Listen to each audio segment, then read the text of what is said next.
দক্ষিণ কোরিয়ার বন্দর নগরী বুসানের গিমহে আন্তর্জাতিক বিমানবন্দরে মুখোমুখি হয়েছেন যুক্তরাষ্ট্রের প্রেসিডেন্ট ডোনাল্ড ট্রাম্প ও চীনের প্রেসিডেন্ট শি জিনপিং।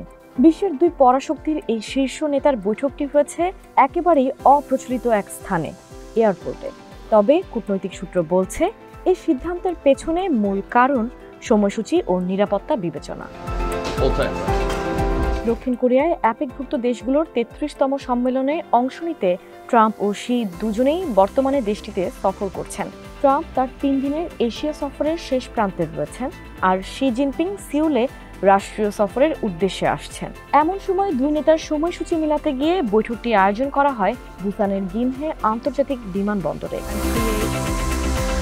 সিএনএনের এক প্রতিবেদনে বলা হয়েছে, মার্কিন ও চীনা কর্মকর্তারা বৈঠকের সময় ও স্থান নির্ধারণে বেশ কয়েক দফা আলোচনা করেন। শুরুতে ধারণা করা হচ্ছিল ট্রাম্প ৩০ অক্টোবর সন্ধ্যায় দক্ষিণ কোরিয়া ছাড়ার আগে শি জিনপিং এর সঙ্গে বৈঠক করবেন। তবে তা হলে বৈঠকটি রাতের দিকে তাড়াহুড়ো করে করতে হতো। তাই দুই পক্ষই সিদ্ধান্ত নেয় একই দিন সকালে অর্থাৎ ৩০ অক্টোবর বিমানবন্দরে বৈঠকটি আয়োজন করা হবে, যেখানে ট্রাম্প রওনা হচ্ছেন এবং শি জিনপিং তখনই দক্ষিণ কোরিয়ায় পা রাখছেন।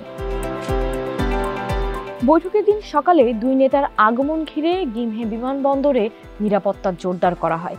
বিমানবন্দরের একটি বিশেষ লাউঞ্জে তারা প্রায় ১ ঘন্টার দ্বিপক্ষীয় বৈঠকে বসেন।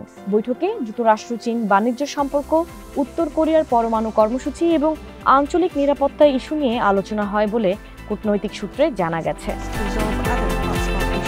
এর আগের রাতে ২৯ অক্টোবর দক্ষিণ কোরিয়ার প্রেসিডেন্ট লি জে মিউং ট্রাম্পের সম্মানে এক নৈশভোজের আয়োজন করেন, যেখানে সাংবাদিকদের এক প্রশ্নের জবাবে ট্রাম্প বলেন, আমার মনে হয় খুবই ভালো একটি বৈঠক হতে যাচ্ছে।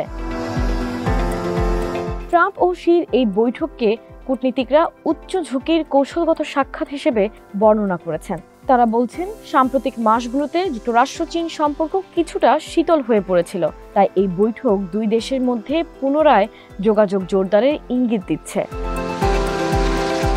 সব মিলিয়ে বলা যায়, সময়সূচির জটিলতা ও নিরাপত্তা সংক্রান্ত বাস্তব কারণেই গিমহে আন্তর্জাতিক বিমানবন্দরকে বেছে নেওয়া হয় এই গুরুত্বপূর্ণ শীর্ষ বৈঠকের স্থান হিসেবে। তবে অপ্রথাগত এই আয়োজন কূটনৈতিক মহলে ইতোমধ্যেই আলোচনার কেন্দ্রবিন্দুতে পরিণত হয়েছে।